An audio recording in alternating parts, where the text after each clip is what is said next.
மாதிரி பத்திரிகையாளர் அத்தனை பேருக்கும் நன்றி கலந்த வணக்கம். முதலில் புதிய அமைச்சர்களாக பொறுப்பேற்றக்கூடிய தமிழக வெற்றி கழகத்துடைய அமைச்சர்களுக்கு வாழ்த்துக்களை தெரிவித்துக் கொண்டு, தொடர்ந்து இன்னைக்கு கூட நாங்கள் பத்திரிகை மீட்டே தேவையில்லை நினைச்சிட்டு இருந்தோம். இருந்தாலும் கூட இன்னைக்கு கூட ஒரு குறிப்பாக ஒரு சில பத்திரிகைகள் தொடர்ந்து நாங்கள் அமைச்சர்களாக பொறுப்பேற்கிறதுக்கு எல்லாம் பேசிக்கிட்டு இருந்தோம். ஏமாற்றம்னு சொல்லி போட்டு தொடர்ந்து அதை எழுதிட்டு இருக்காங்க. இன்றைக்கும் கூட குறிப்பாக தினகரன், சன் டிவி போன்ற பத்திரிகைகள் மிகைப்படுத்தி தினமும் இந்த நியூஸை போட்டுருக்காங்க. இன்னும் சில பத்திரிகைகள்லாம் இதுக்கு முன்னாடி அதிகமாக ப்ரெஸ் மீட் பண்ண எங்களது அமைப்பு செயலாளர் அருமையண்ணன் CV சண்முகன் அவர்களோ, நான் பேசும் பொழுதோ ஏதாவது ஒரு முறையாவது நாங்கள் இப்படி அமைச்சர்களாக உள்ள போன்னு சொல்லலை ஒன்று. அதே போல் ஒரு 3 நாளைக்கு முன்னாடி தாவக தரப்பில் ப்ரெஸ் மீட் பண்ணும்போதும் அவங்க அமைச்சர்களாக எங்கள்கிட்ட கேட்கலன்னு சொல்லி அவங்களும் விளக்கமாக சொல்லியிருந்தாங்க. ஆனால் ஒரு சில பேர் இது எங்களுக்கு ஒரு கெட்ட பேர் உண்டு பண்ணுவதற்காக இது தொடர்ந்துட்டு இருக்காங்க. எங்களை பொறுத்தளவுக்கு தமிழக வெற்றி கழகம் இன்றைக்கு மக்கள் அந்த கட்சிக்கு ஆதரவு கொடுத்துருக்காங்க. அதே போல் திமுக எதிர்ப்பில் இன்றைக்கி அவங்களும் அதே போல் திமுக எதிர்த்தை நாங்கள் தொடர்ந்து புரட்சித்தலைவர் எம்ஜிஆர் அம்மா அரசியல் பண்ணி நாங்கள் மக்களை சந்தித்தோம். அவங்களும் அதே போல் சந்தித்தாங்க. இந்த அடிப்படையில் தான் மக்கள் இன்றைக்கி ஆதரவு என்ற அடிப்படையில் தான் அந்த ஆதரவு சொல்லி தெளிவுபடுத்திக்கிட்டோம். இதை இதுக்கு முன்னாடி நாங்களும் தெளிவு பண்ணோம். ஆகவே தொடர்ந்து ஆனால் பார்த்திங்கன்னா எங்களது கழக தொண்டர்கிட்ட பொதுமக்கள்கிட்ட ஒரு பெரிய குரூப் இதை கொண்டு போய் சேர்த்திக்கிட்டே இருக்காங்க. எங்களுக்கு பார்த்திங்கன்னா எங்களை பொறுத்தளவுக்கு அதிமுக இன்றைக்கு தோல்வி செஞ்சிருக்கிறது நாங்கள் ஏற்றுக்கிறோம். அதை எப்படி அதை சரி பண்ண முடியும், எப்படி சரி பண்ண வேண்டும், அதுக்கு தானே தொடர்ந்து பார்த்திங்கன்னா அது நாங்கள் அதிமுக உடனே பிளவு அதெல்லாம் கிடையாது.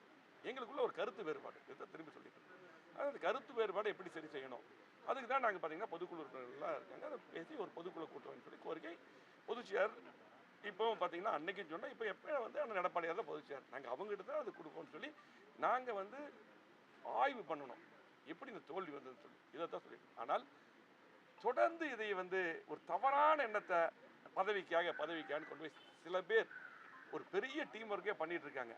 ஒரு தவறான எண்ணத்தை இதுக்கு அந்த ஆளுங்கட்சி தரப்பும் அதுக்கு விளக்கம் சொல்லிட்டாங்க. அதே போல் பார்த்தீங்கன்னா நாங்களும் அதை பற்றி இதுவரையிலும் நாங்கள் அதை பற்றி பேச முடியல. நாங்கள் எதுக்காக ஆதரவு ஃபஸ்ட்டு நாங்கள் விளக்கம் சொல்லிட்டோம்.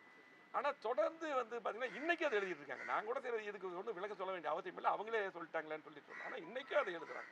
எனவே ரொம்ப ஒரு வருத்தமான ஒரு தவறான எண்ணத்தை இப்போ பார்த்து இப்போ இருக்க சூழ்நிலையில் ஊடகங்கள் ட்விட்டர், ஃபேஸ்புக் எல்லாம் ஒரு தவறான ஒரு எண்ணத்தை எடுத்து இதை அப்படியே பரப்பி மக்களிடம் கொண்டு போய் ஒரு குழப்பத்தை ஏற்படுத்தக்கூடிய சூழ்நிலை இன்றைக்கி காலம் மாறிட்டு இருக்குது.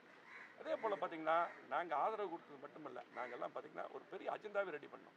அதில் பார்த்திங்கன்னா இதே போல் சட்டமன்றத்தில் அன்றைக்கி நாங்கள் ஆதரவு கொடுத்து பேசும்போது நான் தெளிவாக சொல்லியிருக்கேன். பதவிக்காக நான் பதிவாயிருக்குது, பதவிக்காகவோ ஆசைப்பட்டு எதுக்குமே நாங்கள் திமுக எதிர்ப்பு. அதே போல் பார்த்தீங்கன்னா இன்றைக்கி மக்கள் செல்வாக்கம் இருக்கிறாங்க, நாங்கள் ஆதரவு கொடுக்க சொல்லி போட்டு சட்டமன்றத்தில் நான் தான் பேசுகிறேன். அன்றைக்கி ஆதரவு கொடுக்கறதுக்கு முன்னாடி பேசும்பொழுது அதுலேயும் பதிவு பண்ணியிருக்கிறோம். ஆனாலும் பார்த்தீங்கன்னா தொடர்ந்து இதை எங்களுடைய தொண்டர்கிட்ட கொண்டு போய் சேர்த்துறது, கீழே போய் சேர்த்துறது, ஒரு குரூப் இப்படியே பண்ணிட்டு இருக்காங்க. முற்றிலும் அது தவறானது. அது மட்டுமல்ல, ஒரு செய்தியை ஊடகங்களும் அன்பான வேண்டுகோள் பத்திரிகைகளும் ஒரு சரியான செய்தியை கொண்டு போய் சேர்த்துங்க.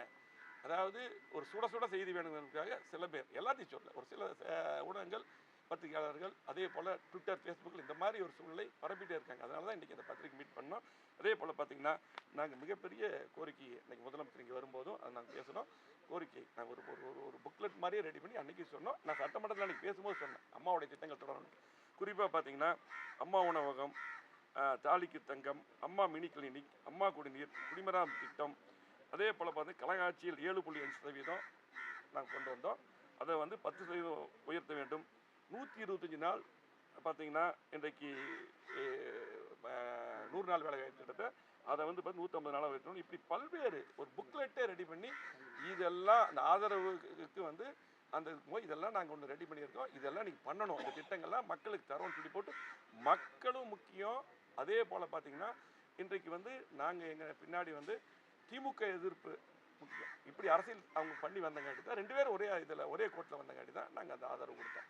அதே போல் பார்த்தீங்கன்னா எங்களை பொறுத்தளவுக்கு அதே போல் சில பேர் என்ன பண்ணுறாங்க, நாங்கள் கட்சி ஆஃபீஸ் பிடிக்க போகிறோன்னு சொல்லி சில ஊடகங்கள் ஃப்ளாஷ் நியூஸ் போடுறீங்க. தெளிவாக அன்றைக்கி சிவி சண்முகம் பேசும்போது சொன்னார், நாங்களும் சொன்னோம் அந்த மாதிரி எண்ணமெல்லாம் எங்களுக்கு கிடையாது. எங்களை பொறுத்தளவுக்கு நாங்கள் இதுவரையிலும் இன்னைக்கு எல்லாம் நான் பேசும்போது சரி, எங்களது அமைப்பு செயலாளர் அண்ணன் பேசும்போது சரி, நாங்கள் எங்களை பொறுத்தளவுக்கு இன்னைக்கு பொதுச் செயலாளர் அண்ணன் எடப்பாடியார் தான், அவர்கிட்ட தான் அந்த பொதுக்குழு கூட்டம்னு கோரிக்கை கொடுக்குறோம். மறு ஆய்வு பண்ணணும், எல்லாம் ஒன்று சேர்த்தணும், கட்சி பலப்படுத்தணும். மீண்டும் அம்மாவுடைய